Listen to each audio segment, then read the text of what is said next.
You hear me? You get me? I want get in myself like a selfie. You hear me? You get me? I want get in myself like a selfie. No need another, do me rather. We stick together, it's forever. No need another, do me rather. Hi, and welcome to another Carib Fusion video. My name is Shelly. Let's get into it. So, as many of you know, dancehall artist Popcaan took home the MOBO for Best Reggae Act, and it's basically set the whole of social media on fire. You know, people are saying a bunch of things like the award itself isn't even all that. You know, they're saying that Alkaline should have won it. They're saying, why didn't he big up Vybz Kartel? And a whole load of nonsense. But that's what I want to address today, and I'm going to just break it down step by step and just show you why Popcaan was the winner and not anyone else. People were very quick to discredit the MOBO Awards, saying that it wasn't a significant award. Not because you don't know about it doesn't mean that it's not significant. The MOBO Awards has been around since 1996. It stands for Music of Black Origin, which actually was the first and the only one of its kind in the UK at this moment. It features big acts like R. Kelly, like Lionel Richie, like Rihanna, like Beyonce, like Jay-Z, and of course all of the UK own grime acts. So it's actually a very big award, and most people, when they get a MOBO award, would be very proud of it. So don't be quick to discredit the award just because the person that you wanted to win didn't actually win. Okay, so now that that's out of the way, why did Popcaan win the award? Let's get into it. Number one, his fan base.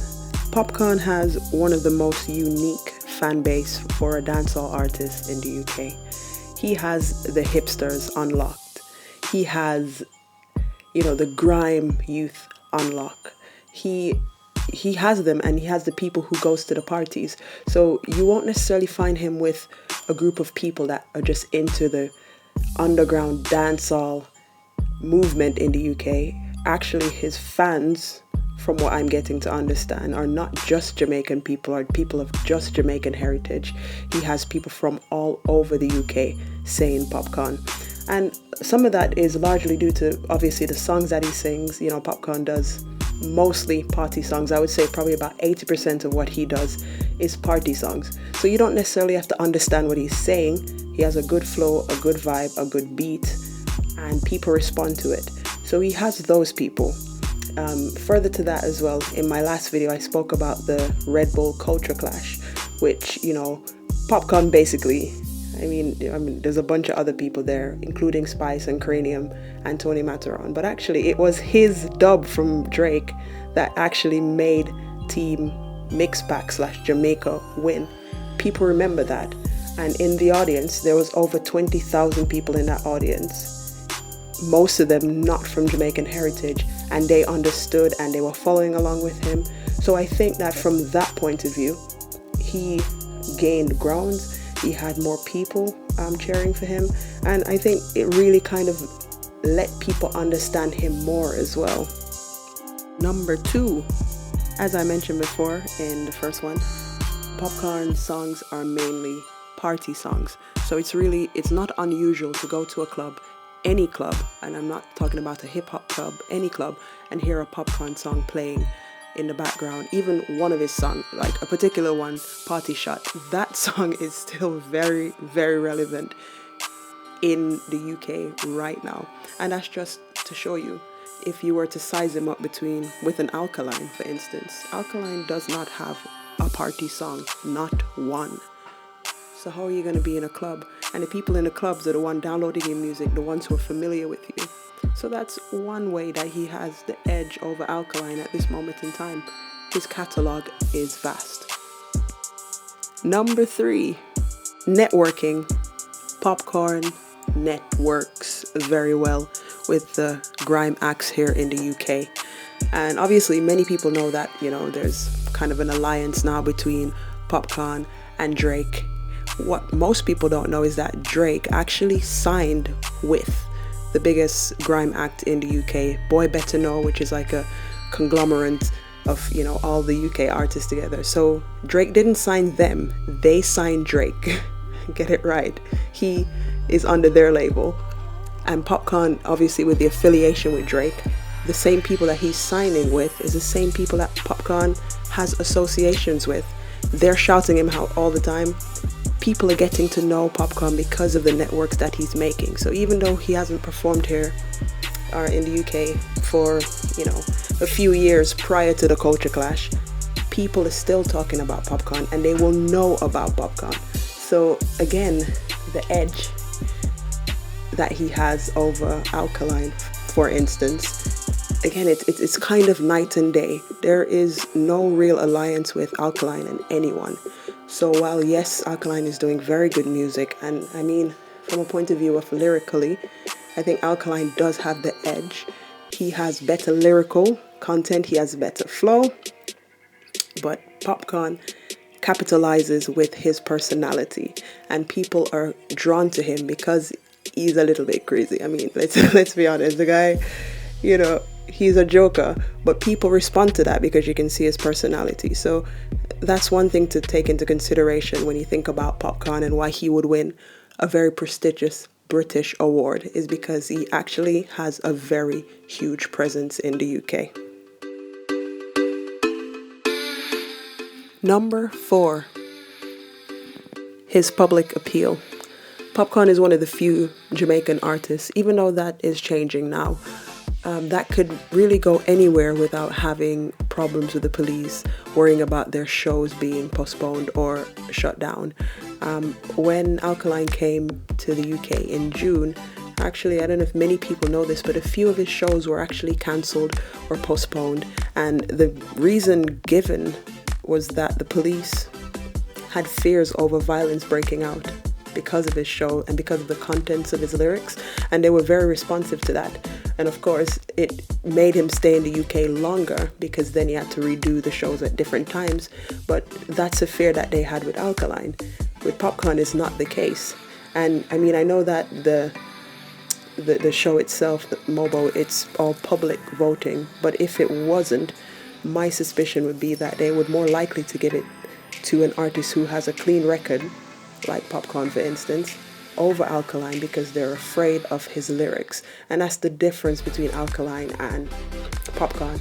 Popcaan, party songs, doesn't have any meaning. You just go, you dance, whatever. Alkaline songs, especially the previous ones, not so much now, you know, could be seen as very violent, and no one, mainstream audience, do not buy violent music. So I mean, now that his music's changed, things will change in the coming year, but they're based on the things that he'd done previously. Number 5 is charisma. I know we expect, you know, dancehall artists to have this larger-than-life personality, and for most cases that is true. You know, everybody is big and bold.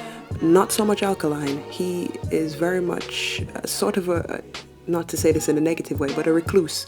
You don't hear from him unless you have to. And I mean, one of the things which I think isn't a great thing is that he doesn't do interviews. When he came to the UK and he did his promotion, I think he did 2. So he did one with Tim Westwood, and then he did like a feature with BBC One Extra, Robbo Ranks. And, you know, he did one interview with Tim Westwood, and to be honest, it was very flat.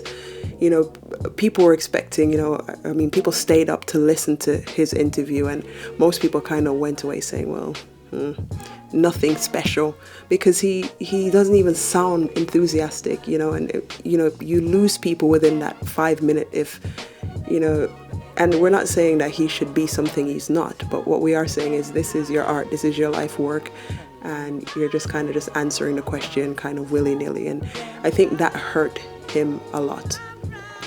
One of the other things is that this whole no interview thing, I think it's to do with, how badly he was treated when he first started, in dancehall. People just, and I think people even now are waiting for him to fail. Alkaline's not going to fail. He has a great career and a really good career ahead of him. So that's not going to happen. But if you were to size him up with, say, a Popcaan who is larger than life, people are going to respond to his personality more than they will to Alkaline. Alkaline is let me get the job and get the hell out of here.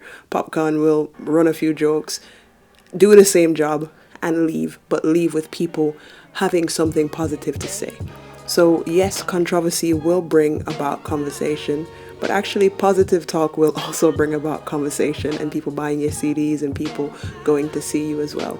So I think in that aspect, Popcaan does have, again, the edge over him, and especially here, you know, in international places, people do want to hear about you. They want to hear your story.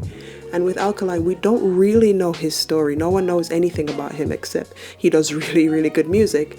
With Popcaan, you know, obviously the whole Vybz Kartel, previously, you know, a part of the empire, people seeing the come up basically. With Alkaline, we don't see that. So people can't relate to him. So that whole relatability hurts him.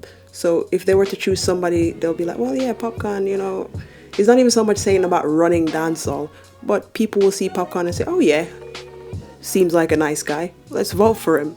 He has good songs. Let's vote for him. People yet in the UK, as far as mainstream is concerned, don't really know him. People who are familiar with dancehall will know him, you know, but the people who are generally voting, I think Popcaan is the one who has that audience at his fingertips. Okay, so that is it for me for now. If you're liking the videos that I'm producing so far, then please don't forget to subscribe. And also for the latest dancehall, go onto IG and hit up Dancehall Fix. Also, check out my page on IG as well, Carib Fusion TV. One love, y'all.